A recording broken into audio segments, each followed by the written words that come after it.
అధికారం అనేటువంటిది ఒక అహంకారం, అది లేకుండా ఉంటే చాలా బాగుంటుంది. కానీ అధికారం అన్నటువంటిది రుచి చూసినటువంటి వాళ్ళు అధికారం వదులుకోలేరు అనడానికి సాక్ష్యం మనకి షర్మిల, సునీతల్ని చూస్తే తెలుస్తుంది. రాజశేఖర రెడ్డి ఉన్నప్పుడు అధికారాన్ని ఆస్వాదించిన వాళ్ళలో వాళ్ళు కూడా ఉన్నారు. ఇవాళ ఆ అధికారం లేకపోయేటప్పటికీ అన్నని దెబ్బ కొట్టడానికి ప్రత్యర్థులతో చేతులు కలిపింది ఎట్లా కనబడుతుంది. అట్లాగే ఈ అధికారం రుచి చూసినటువంటి డిఎంకే కుటుంబంలో కనిమొళి కూతురు, కొడుకు, అక్కడ వారసులు ఇద్దరు ఉన్నారు, అళగిరి, స్టాలిన్.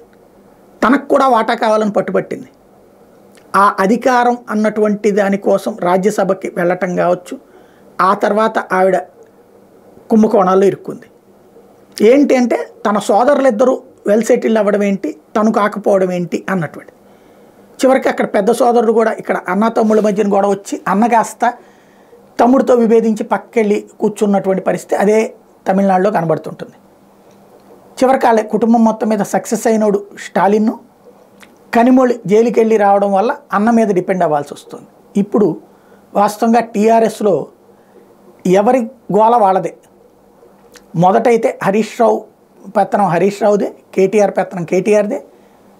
ఇటు వాళ్ళిద్దరిని చూసిన తర్వాత తనకి రాజకీయ పెత్తనం కావాలని ఆశించింది కవిత.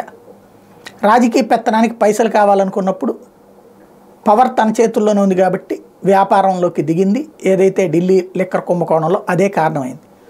అక్కడ కనిమొళి కూడా అంతే. డబ్బులు, తన అన్నల దగ్గర డబ్బులు కారణంగానే రాజకీయాలు చేయబోతున్నారు కాబట్టి తనకి డబ్బు కావాలన్నటువంటి ఉద్దేశంతోనే 2G కుంభకోణంలో దూరాల్సి వచ్చింది. తద్వారా జైలు పాలవ్వాల్సి వచ్చింది.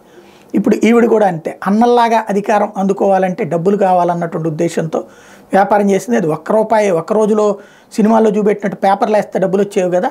100 కోట్లు 1000 కోట్లు అవ్వాలంటే రియల్ ఎస్టేట్ దందాలోకి, అంటే తెలంగాణలోని దందాల్లోకి ఆమె దూరితే కనుక ఏదో 1-2 రియల్ ఎస్టేట్ వ్యవహారాల్లో దూరి పని చేయించుకున్నది తప్పించి మిగతా అన్నిట్లో దూరలేదు. ఎందుకంటే అక్కడంతా కేటీఆర్ రాజ్యం నడిచింది. ఇక్కడ కవితకి ఇక ఏం కావాలి అంటే ఇక అందుకని కవిత పని అవుట్ ఆఫ్ స్టేట్ బిజినెస్ వైపుకి కాన్సన్ట్రేట్ చేసింది. అది కాస్త ఇప్పుడు జైలు పాలు చేసింది.